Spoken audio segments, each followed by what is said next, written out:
Everyone welcome to my YouTube channel. पिछले video में हमने सेक्शन 353 कवर किया था। इस वीडियो में हम section 354 judgment chapter 27 under CrPC cover करेंगे। तो हमारा जो सेक्शन 354 है वो बात करता है language and contents of judgment. Judgment की लैंग्वेज और कंटेंट्स क्या रहेगी इस बारे में।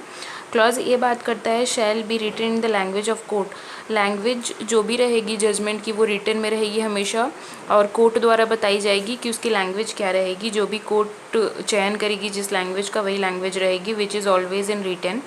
क्लॉज बी बात करता है कि अगर डॉक्यूमेंट्स को देखने के बाद, सारे सबूतों को देखने के बाद, आपने बहुत सारी मूवीज़ में सुना होगा कि अदालत में जो हमारे जज हैं वो बोलते हैं कि तमाम सबूतों को मद्देनज़र रखते हुए अदालत इस नतीजे तक पहुंचती है।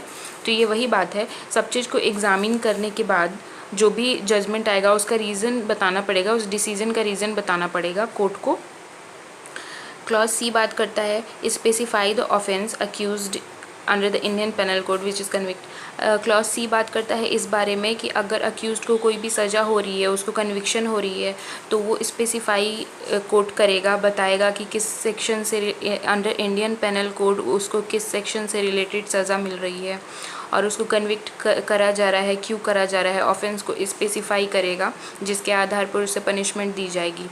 क्लॉज डी बात करता है कि अगर जजमेंट में अक्विटल आ गया, जजमेंट में अगर अक्यूज़ को अक्विट करने का ऑर्डर आ जाता है तो उसे अदालत तुरंत लिबर्टी का ऑर्डर देगी, उसे कन्विक्शन में ना रखेगी और उसे तुरंत छोड़ देने का ऑर्डर देगी।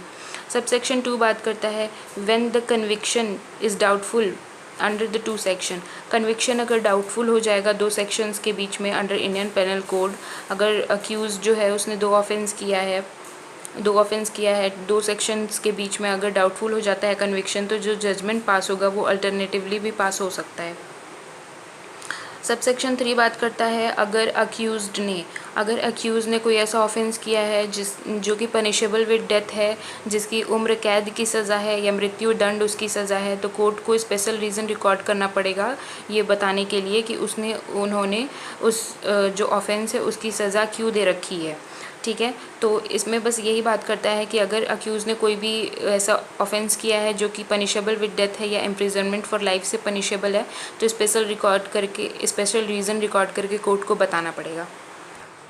हमारा जो है सबसेक्शन 4 अब बात करता है, कई बार ऐसा होता है आप कोर्ट में जाते हो किसी ग्रेवियस ऑफेंस को लेके, आपकी कोई केस चल रही होती है जिसमें अक्यूज़ ने बहुत ग्रेवियस ऑफेंस किया है और कोर्ट से सज़ा आ जाती है कि उन्हें बस 3 महीने की सज़ा है।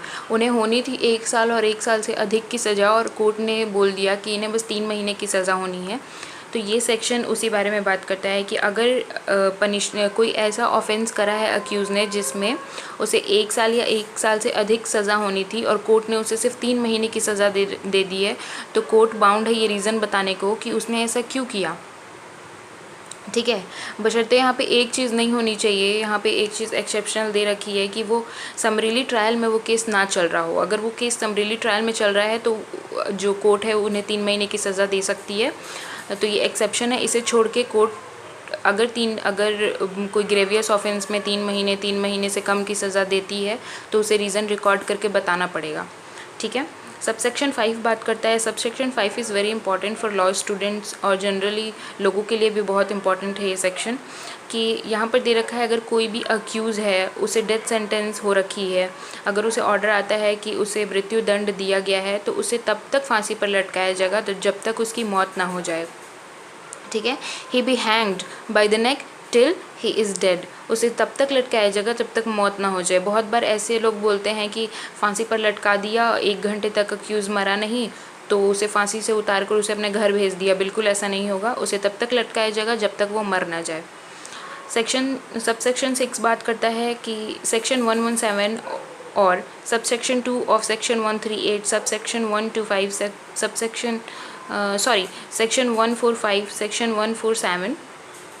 ठीक है, तो हमारा सबसेक्शन 6 बात करता है कि इन सारे ऑफेंस में से अगर अक्यूज़ ने कोई भी ऑफेंस किया है तो जजमेंट जब भी पास होगा तो उससे कोर्ट द्वारा रीज़न बताई जाएगी कि क्यों वो पनिशमेंट दे रहे हैं, किस आधार पे वो पनिशमेंट दे रहे हैं।